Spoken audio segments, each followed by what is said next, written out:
할렐루야. 4월 24일 금요일 매일 성경 묵상 말씀입니다. 오늘 말씀은 창세기 30장 1절에서 24절의 말씀입니다. 한 사람이 친구의 성공을 질투했습니다. 그 친구가 잘 될수록 마음이 불편해졌고 결국 관계를 끊어버립니다. 하지만 시간이 지나 깨닫습니다. 내가 잃은 것은 친구의 성공 때문이 아니라 그 성공을 축하하지 못한 내 마음 때문이었구나 라고 생각을 했죠. 그렇습니다. 질투는 상대의 행복을 빼앗지 못하고 자신의 기쁨만을 빼앗아 갑니다. 오늘 말씀해 보면 야곱의 아내들의 질투와 관련된 내용들이 나오거든요. 물론 아이 출산의 이야기지만 그 과정을 보면 이건 여간 질투가 아닌 것 같아요. 갑자기 이런 생각이 나네요. 여자가 하늘 품으면 5, 6월에도 서리가 내린다. 뭐 이런 말이 갑자기 생각나더라고요. 여러분 질투하지 맙시다. 하늘 품지 마시기 바랍니다. 네. 1절에 보니 라헬이 자기가 야곱에게서 아들을 낳지 못함을 보고 그의 언니를 시기하여 야곱에게 이르되 내게 자식을 낳게 하라. 그렇지 않으면 내가 죽겠노라. 뭐 이렇게 합니다.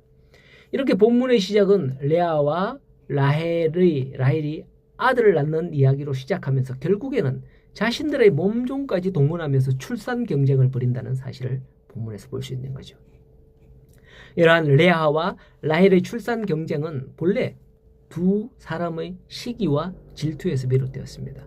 하지만 하나님은 이러한 인간들의 허물까지도 오묘한 섭리를 통해서 자신의 뜻을 이루는 방편으로 사용하셨다는 것을 우리에게 보여주는데 이것은 참 놀라운 일이 아닐 수 없습니다. 이것 때문에 사실 이스라엘의 12지파의 근간이 되었거든요. 저는 이러한 사실을 보면서 제가 어릴 때 고향교회가 생각났어요. 이름은 말하지 않겠습니다만 참 부끄럽거든요. 왜 그리 싸웠는지.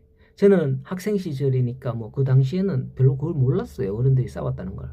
보니까 나중에 신학교 가서 보니까 뭐 교단이 나뉘고 하는 것 다 그렇게 싸우다가 그렇게 되는 것더라고요. 네. 고향교회가 제가 초등학교 때까지는 합동척이었어요. 그리고 중학교 1학년 탁 올라가는 그 해부터 고3까지 고신척으로 넘어갑니다. 그리고 다시 합동척으로 갔어요. 그렇게 하기까지는 계속 싸우고 하다가 이렇게 간 거예요. 저는 사실 합동 고신 두 교단에서 자란 사람이기 때문에 뭐 제가 합동 목사고요. 뭐 지금 고신에 협동 목사로 했습니다만 별로 끓이낌 없습니다. 다른 교단은 잘 몰라요. 그런데 고향교회가 왜 그렇게 자꾸만 바뀌었느냐 하면 내부에서 자꾸 싸웠거든요. 그래서 결국 고3 때는 결국에 교회가 갈라졌어요. 여기도 안 가고 저기도 안 가고 뭐 이렇게 하다 보니 갈라졌어요. 그때 저는 어느 정도 이 사실을 알고 이제 그 이후로부터 고향교회를 떠나는 계기가 되었어요. 근데 지금은 이 두 교회가 각각의 동네에서 근실이 잘 성장하고 있습니다. 뭐 성장하는지는 잘 모르겠지만 요새 시골에 인구가 줄어드니까 그래도 뭐 구미 인근에 있으니까 조금 낫거든요. 어쨌든 두 교회가 근실이 잘 있다는 거예요. 이러한 사실은 참으로 아이러니컬했습니다.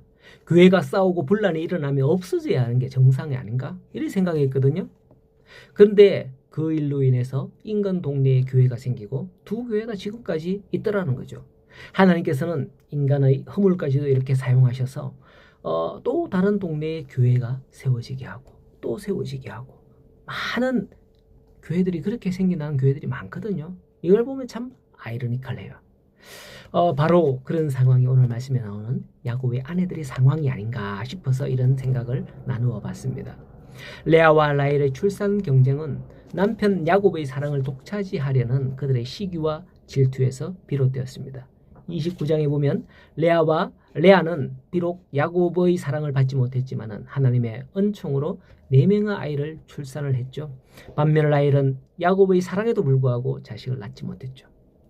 라헬은 레아를 노골적으로 시기하며 질투하며 자기의 몸종 비라를 남편에게 첩으로 주어 아들을 낳게 함으로써 두 자매 간의 출산 경쟁이 막 시작되는 겁니다. 결국 이러한 레아와 라헬의 출산 경쟁으로 야곱은 14년 동안 레아에게서 6명, 레아의 몸종 실바에게서 2명 해서 총 8명이고요. 또 라헬은 라헬에게서 1명, 당시까지는 라헬의 몸종 비라에서 2명 이렇게 해서 모두 11명의 아들과 레아가 낳은 딸 1명 더 합쳐서 12명의 자녀가 하란에서 태어나게 됩니다. 물론 그 이후에 가나안으로 가는 길에 라헬이 베냐민을 하나 더 출생을 하죠. 그 출산을 하여서 12명의 아들 낳음으로 전체 12지파의 근간을 이루게 되었습니다. 이게 참 아이러니컬하게도 아브라함과 이삭과 야곱에게 주신 하나님의 약속의 성취가 되는 일이 되었다는 거예요. 참으로 놀라운 일 아닙니까? 인간의 허물이 도리어 거룩하신 하나님의 뜻을 이루어가게 되었다는 말입니다. 그렇다고 그녀들이 하나님의 칭찬과 상을 받아야 하는가? 그건 분명히 아니라고 할 수 있습니다.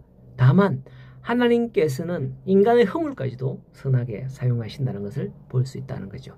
이처럼 우리의 모든 사람은 허물이 많고 실패도 많은 사람들입니다. 그러나 그런 모습 가운데서 하나님께서는 우리를 사용하신다는 이 같은 사실을 통해서 깨달을 수 있어야 된다는 거죠. 우리가 부족하고 연약하지만 그것까지도 선하게 사용하시고 인도하시는 하나님이 있으심을 감사하며 오늘 하루도 하나님, 제가 비록 보잘것없지만 하나님께서 모든 것을 인도하시옵소서. 그 모든 것을 하나님께 맡기고 의지하는 하루가 되는 우리 모든 성도님들 되기를 간절히 소원합니다.